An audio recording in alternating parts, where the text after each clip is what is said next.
Steve, one of the reasons we wanted to ask you in this morning is because it feels like there are lots more robberies of pubs happening, and not just lots more robberies. It's robberies that are happening with some more serious, in more serious ways. Firearms use particularly. What does it feel like if you're working the last shift at a pub at the moment in Tasmania? Yeah, look, Leon, it is just a bit of a scary time for those staff that are in venues that are open late at night, and it's obviously having an impact on a lot of venues, and a couple of the venues, obviously, like the Derwent Tavern that's been done a couple of times, it's going to be really tough for them now, staffing-wise. They've got to really look at their opening hours, what security they put on, and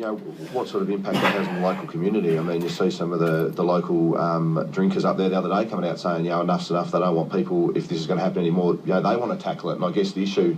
that we're really worried about is it's only going to take one incident in one of these venues for someone to react to someone breaking in, whether it's a staff member or a client of that venue, and there could be some serious ramifications. So it's something that we've really publicised a lot to our members and venues this week in relation to training courses that they can do, ban the crim training they can do,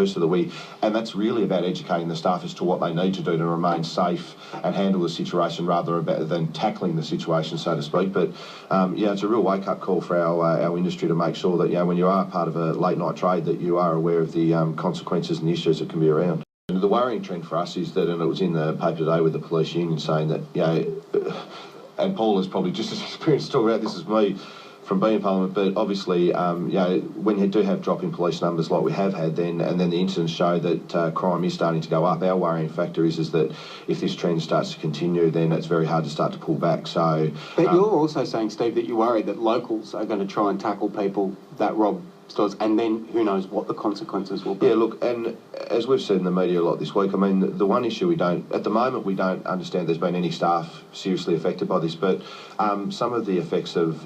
having a loaded gun pointed at your head can impact on you 2 weeks later, a month later,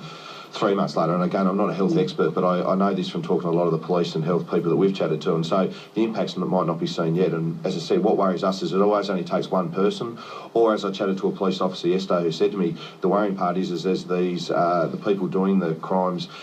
get a bit more brazen, it only takes them to get a bit trigger nervous or whatever you want to call it at one particular moment, and the gun goes off, and we could have any impact, and the loss of a life could be the drastic point that we go, where do we stop this? So we've got some real worries as to where the trend's happening, and as I say, we think Tas Police do an absolutely fantastic job. We support them, everything they do, and we work very closely with them, but we don't want to see crime stats go up, we don't want to see police numbers drop, because our industry is one that really relies on the police heavily.